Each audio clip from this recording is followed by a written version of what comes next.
Hello, so today's question is, do you have to live in London to be an actor? Now I've always wondered about this question because even I've considered this, whether it's worth it or not. But for this video, I'm going to tell you a little bit more about my path and my career, and hopefully it might help you in your decision whether to move to London is the right thing or not.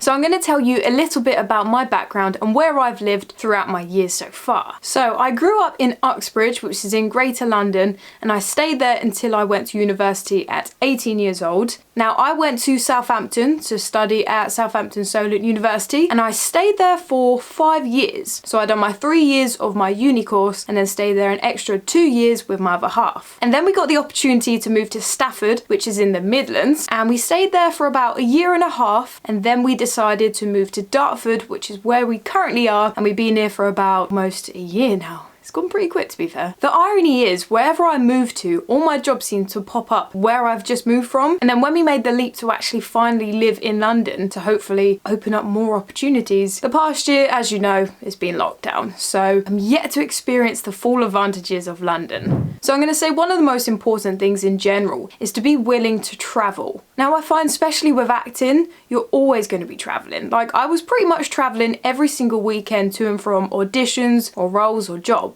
So you have to be quite open to travel. But then on the downside, I often missed out on jobs because I lived too far away and they wouldn't accept me getting the train there. So that's why when I was in Southampton in my last year of university, I decided to learn to drive. Yeah, it probably wasn't the best time to learn to drive in my final year, but I'm glad I done it anyway because it really opened up my opportunities within roles. Because often you find that it's either too much of an early call, it's a late call, and getting on trains and buses and things really late at night or early in the morning just isn't the one. So when I learned how to drive, it just made it so much easier to get to and from jobs. Yes, at the beginning I pretty much drove only on A roads because I was kind of scared of driving on the motorway, but I'm over that now. Just takes time. But anyway, back to traveling. I really do recommend learning how to drive, especially when I was living in Southampton and Stafford. I found myself driving back to London pretty much every week or so. So it just made the travel expenses for me personally a lot cheaper because I had a smaller engine car, and overall my travel expenses just became a lot easier to handle and not always the expensive prices of train tickets if you're literally coming from the Midlands all the way down to London. So now wherever I've lived, it gave me the opportunity to be flexible with my travel, whether driving or getting the train or bus, whatever type of transport is the cheapest / the best route for me to go to. So being able to drive as well as get the public transport made it so much easier to be more flexible for the job opportunities and getting around awkward places, whether it's in the middle of nowhere or right in the centre of London. But I will say you will not catch me driving around central London if I can avoid it, because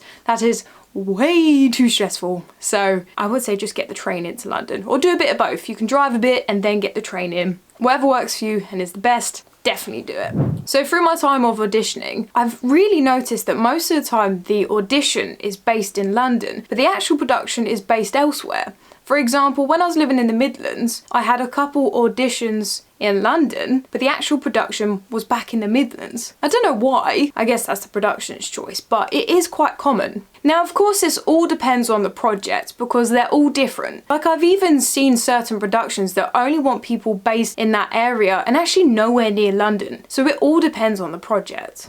Now, I will say, before this new world, it was pretty vital for most actors to be able to get into London and around London with a lot of ease, because especially if you have multiple auditions in the same day, getting to and from certain places in London is so much easier on the trains compared to someone who's traveling all the way from somewhere else only specifically for one audition. And plus, with money and travel costs, it is a lot cheaper to be in London and where it is. But as you've probably noticed as well, most of the requests are self-tapes at the moment and not actually in-person auditions. Down the line there can eventually be an in-person audition, but at least you know it's more worth it because there'll be less people going to the audition. But personally, I think it's a great step forward to be all self-tapes initially, because it saves on costs, it saves stressing, especially for me, about about traveling and the journey and making sure you're not late. And all you have to worry about is making sure you do the best self-tape you can. If you want any tips on self-tapes, I have got another video which I'll link. But anyway, back to this video.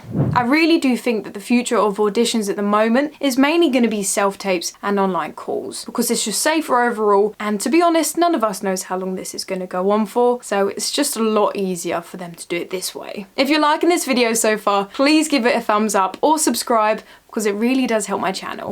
Now, I will say there are so many advantages of living in London, and not just audition related. There are so many things like museums, exhibitions, meetups, free events, film festivals, live events, pop-up areas, and so many more. It's just keeping your eye open on London and seeing what things are happening, because a lot of the time, as I said, they're free or really affordable prices. Now, I definitely learned that from my mum, because when I was younger, she would always buy a Time Out magazine, and you can find out literally everything that's going on. I think they're online now, but in a way that's so much better, because it's so much easier to access and find out everything that's going on. One thing I attended straight away when I moved to London was attending networking events.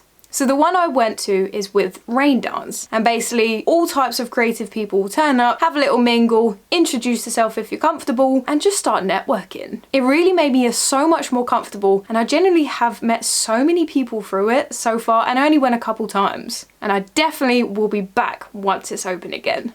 London really is an amazing hub for creatives and businesses, which is the thing that I love most about London, is there's always something going on. You just need to get the courage to put yourself out there, to find out what's going on, make sure it's safe, be brave, be confident, and just have fun. And of course, being local does make it so much easier to have access to these types of events, especially if you found out about them quite last minute. And of course, if you live a lot further away, it means a lot more planning and possible extra costs for it. And for me, it really did limit the amount of things I went to, because there's so much more planning and preparation for it. And a lot of the time, I just couldn't afford to go there every single day, week, 2 weeks, you name it. It does all add up. Now, another big advantage of living in London is getting around it very quickly and with ease. So it might be a couple stops or changes on the trains or buses, or even sometimes a nice walk when the weather's good. So it does mean most of your day isn't eaten up by traveling to and from locations, and you can get to the audition, get it done,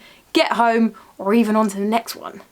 Now, if you are watching this and you don't currently live in London, that's perfectly okay. What I will say is, before you think about moving somewhere, is look what's happening in your area. Because I can pretty much guarantee that there's a local theatre, groups, meetups, events in your area, or at a reasonable travel distance from where you are. And I can guarantee you're going to find at least one thing that's happening that you'll probably enjoy attending. Because I find that a lot of the time we don't know what's actually on our doorstep. So look for production companies, studios, anything that's going on in your local area, and see what opportunities you can get. Because you might find, like I said earlier, that they might be only looking for local people, which us Londoners aren't getting the opportunity to. Because these are sometimes the best ones to get in on, and you'll be making the most out of where you live right now.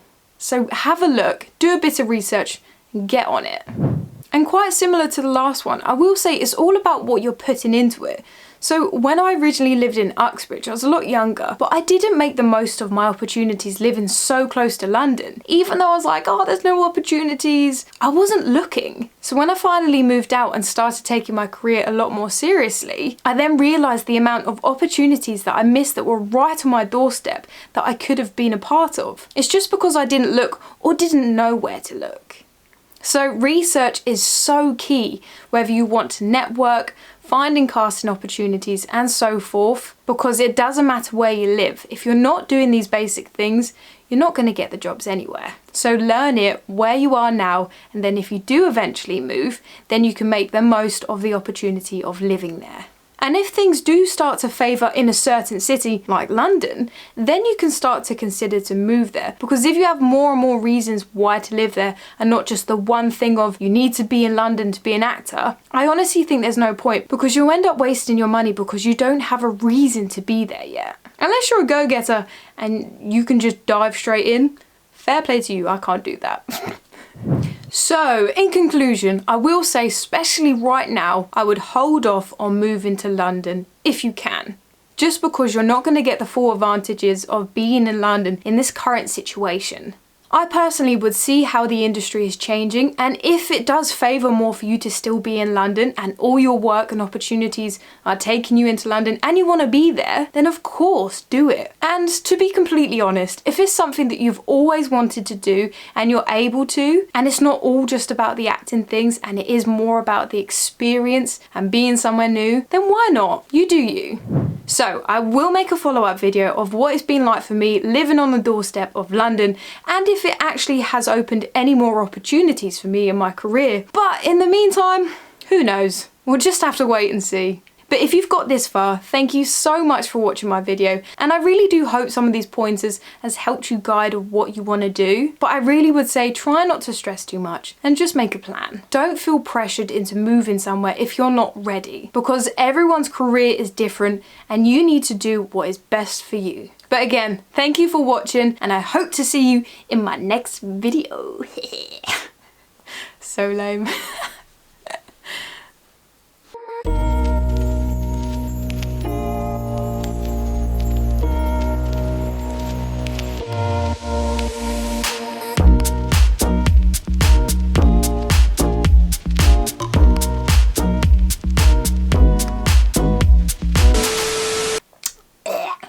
For no. I almost fell over. And I don't. There was. Okay.